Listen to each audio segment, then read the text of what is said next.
My son was hearing a shir by his Rabbi Khan of Yeshiva University, and Rav Khan mentioned something very fascinating.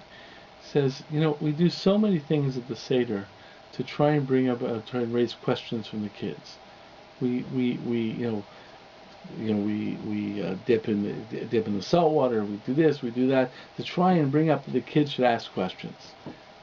And Rav Khan says, but look what we do. We teach the kids all about the Seder even before they come to the Seder, and therefore when they come there, they already know all the reasons for all these things. Therefore, the behavior no longer raises questions.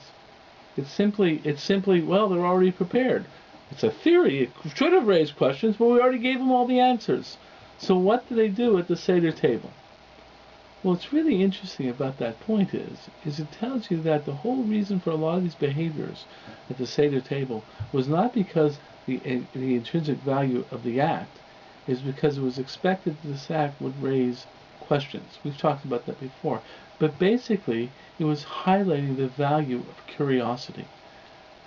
And that raises an interesting aspect of the Seder. The question is how much curiosity do we encourage at the Seder? How much curiosity do we encourage in our Jewish expression? It's an interesting tension within Torah. Torah is obviously very committed to tradition, very committed to the past in the sense that Har Sinai was in the past, and we learn from the past. But here at Pesach, where we're looking in terms of creating the role of the Jewish people, the essence of the Jewish people in this whole interrelationship with Torah, we say, you know something? Jewish people must be curious. Because the only time that a question actually hits is when someone is curious to try and find the answer. So this raises a very, very interesting point about the Seder. There are many, many things you can do with the Seder.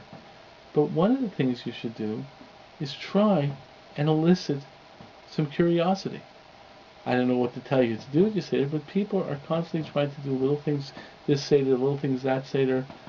The fact is there's actually a value in trying to bring forth some aspect of the curiosity of the young, curiosity of the old.